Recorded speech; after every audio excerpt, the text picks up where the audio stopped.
कुछ लोगों को है कि यहाँ की साइटें खोलते ही नहीं है, विदेश की ही खोलते हैं।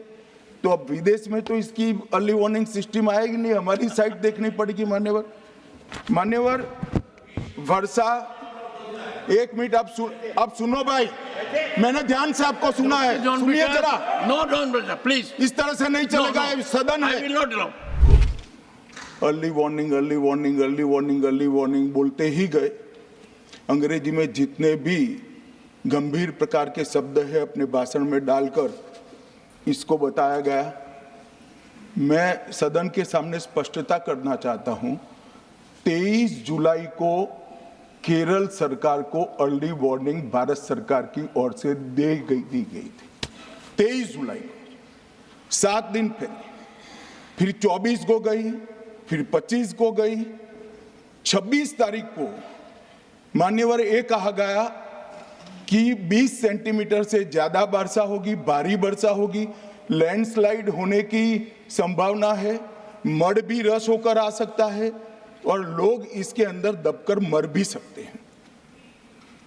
मैं कुछ कहना नहीं चाहता था मान्यवर, मगर भारत सरकार की अर्ली वार्निंग सिस्टम पर सवाल किए गए, इसलिए मैं कहता हूं प्लीज लिसन अस, मत चिल्लाइए, प्लीज रीड इट।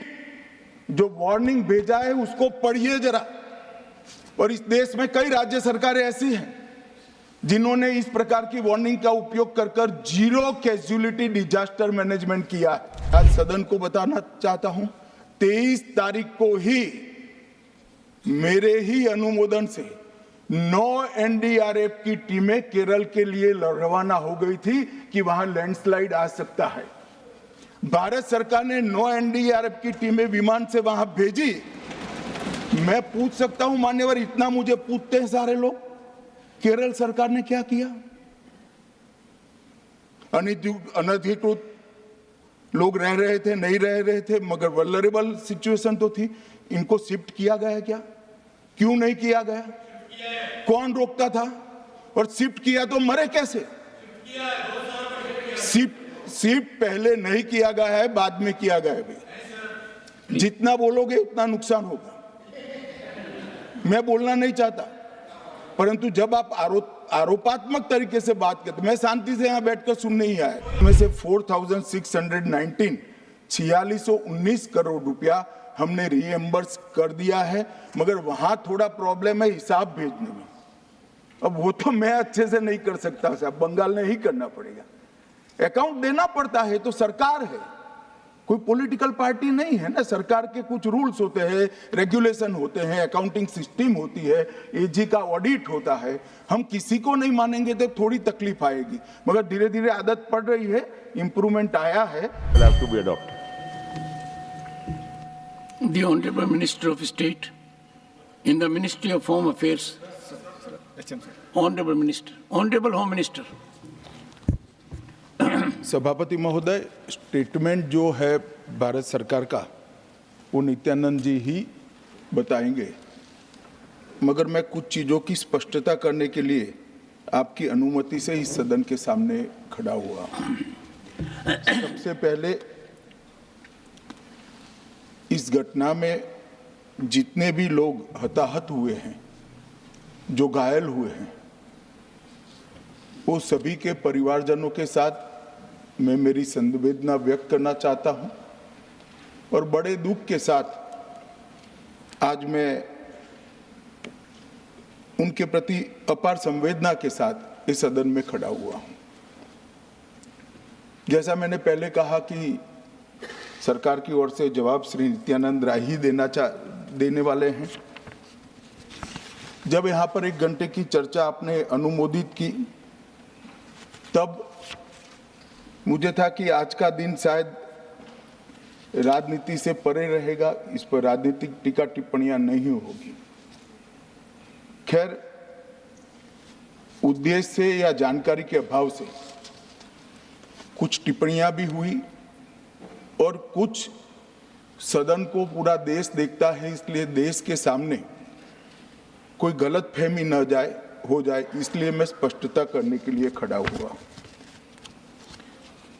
दोषारोपण हुआ या जानकारी के अभाव में मुझे मालूम नहीं है, मगर मुझे स्पष्टता करनी है माननीय महोदय, आपके माध्यम से सदन से और सदन के माध्यम से पूरे देश को early warning early warning early warning early warning बोलते ही गए। अंग्रेजी में जितने भी गंभीर प्रकार के शब्द है अपने भाषण में डालकर इसको बताया गया। मैं सदन के सामने स्पष्टता करना चाहता हूं, 23 जुलाई को केरल सरकार को अर्ली वार्निंग भारत सरकार की ओर से दी गई थी। 23 जुलाई को 7 दिन पहले, फिर 24 को गई, फिर 25 को गई, 26 तारीख को मान्यवर ये कहा गया कि 20 सेंटीमीटर से ज्यादा वर्षा होगी, भारी वर्षा होगी, लैंडस्लाइड होने की संभावना है, मड भी रस होकर आ सकता है और लोग इसके अंदर दबकर मर भी सकते हैं। मैं कुछ कहना नहीं चाहता था मान्यवर, मगर भारत सरकार की अर्ली वार्निंग सिस्टम पर सवाल किए गए, इसलिए मैं कहता हूं प्लीज लिसन अस, मत चिल्लाइए, प्लीज रीड इट। जो वार्निंग भेजा है उसको पढ़िए जरा। और इस देश में कई राज्य सरकारें ऐसी हैं जिन्होंने इस प्रकार की वार्निंग का उपयोग कर कर जीरो कैजुअलिटी डिजास्टर मैनेजमेंट किया है।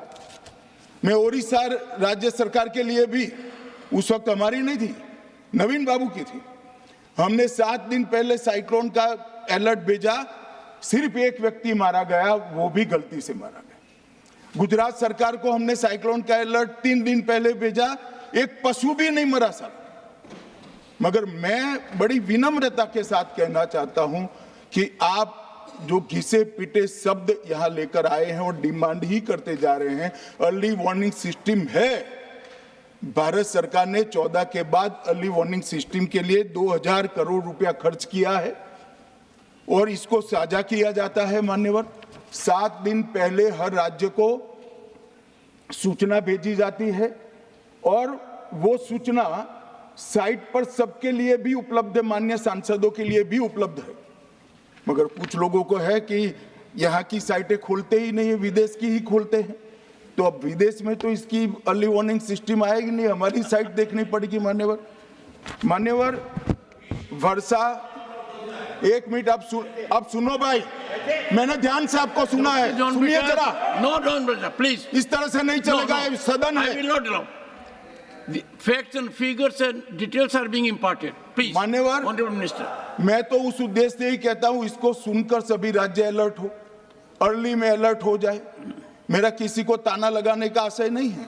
वर्षा के लिए अर्ली वार्निंग सिस्टम है, हीट वेव के लिए है, तूफान के लिए है, चक्रवात के लिए है, यहां तक बिजली के लिए भी अर्ली वार्निंग सिस्टम है, जो 10 मिनट पहले बिजली अक्षांश रेखांक के साथ कहां गिरेगी वो सीधा कलेक्टर को इन्फॉर्म करती, मगर इसका कोई जिक्र नहीं कर रहा है। मैं तो मानता हूं जानकारी का अभाव होगा, जानकारी का अभाव है तो भी ठीक नहीं है, और राजनीति है मान्यवर तो बहुत दुखद है। मान्यवर, कई सारे राज्यों ने इसका उपयोग भी किया है और परिणाम भी आए, और इस अर्ली वार्निंग सिस्टम के तहत मैं आज सदन को बताना चाहता हूं, 23 तारीख को ही मेरे ही अनुमोदन से 9 एनडीआरएफ की टीमें केरल के लिए रवाना हो गई थी कि वहां लैंडस्लाइड आ सकता है।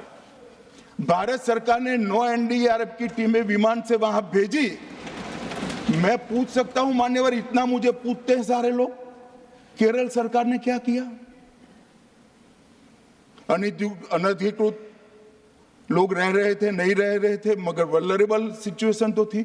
इनको शिफ्ट किया गया क्या? क्यों नहीं किया गया? कौन रोकता था? और शिफ्ट किया तो मरे कैसे? शिफ्ट पहले नहीं किया गया है, बाद में किया गया है। जितना बोलोगे उतना नुकसान होगा। मैं बोलना नहीं चाहता, परंतु जब आप आरोपात्मक तरीके से बात करते, मैं शांति से यहाँ बैठकर सुनने ही आया। मान्यवर, मैं आज आपके माध्यम से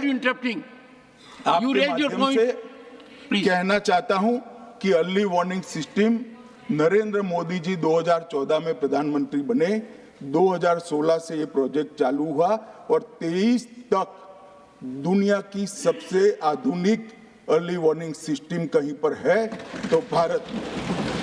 और इसका 7 दिन पहले इसका अनुमान देने वाले 4 ही देश है, उसमें से एक भारत है।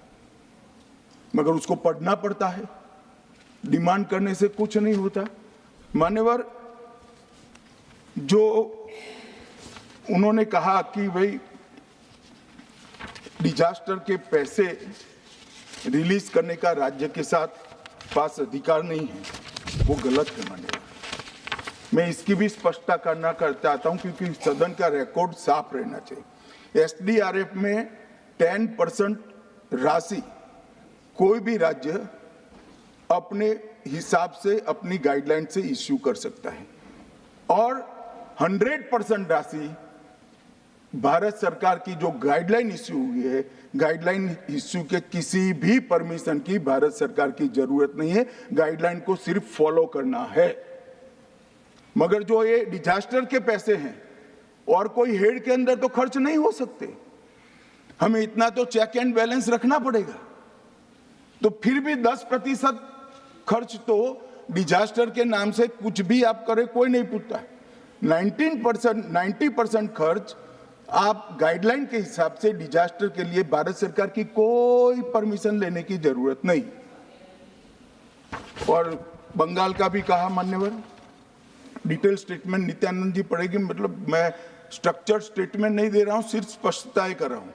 मान्यवर, बंगाल का भी कहा, हमने 6,244 करोड़ रुपया 14 से 24 तक बंगाल के अप्रूव किए हैं और जिस प्रकार से इनके खर्च का हिसाब आता है इस हिसाब से रिलीज होते हैं, उसमें से 4,619 4619 करोड़ रुपया हमने रीएम्बर्स कर दिया है। मगर वहां थोड़ा प्रॉब्लम है हिसाब भेजने में। अब वो तो मैं अच्छे से नहीं कर सकता साहब, बंगाल ने ही करना पड़ेगा। अकाउंट देना पड़ता है तो सरकार है, कोई पॉलिटिकल पार्टी नहीं है ना। सरकार के कुछ रूल्स होते हैं, रेगुलेशन होते हैं, अकाउंटिंग सिस्टम होती है, एजी का ऑडिट होता है। हम किसी को नहीं मानेंगे तो थोड़ी तकलीफ आएगी, मगर धीरे धीरे आदत पड़ रही है, इंप्रूवमेंट आया है। इसीलिए 6244 में से 4619 करोड़ रुपया इनका रिलीज हो चुका है। और मैं फिर से कहना चाहता हूं मान्यवर, अर्ली वार्निंग सिस्टम दी गई थी, इसीलिए 23 तारीख को हमने एनडीआरएफ की 9 बटालियन वहां पर 9 बटालियन वहां पर हमने भेज दी थी और 3 कल रवाना करी है। एनडीआरएफ की बटालियन उतरने से भी अलर्ट अगर हो जाते तो काफी कुछ बच जाता। मगर मैं किसी पे दोषारोपण नहीं करना चाहता हूं। ये समय है केरल की सरकार के साथ खड़ा रहने का, केरल की जनता के साथ खड़ा रहने का और जो लोगों की हानि हुई है उनके साथ खड़ा रहने का। मैं सदन को विश्वास दिलाना चाहता हूं, irrespective of party politics, Narendra Modi सरकार केरल की जनता और केरल की सरकार दोनों के साथ चट्टान की तरह खड़ी रहेगी, किसी को संशय रखने की जरूरत नहीं। Honorable Minister of State in the Ministry of Home Affairs, Shri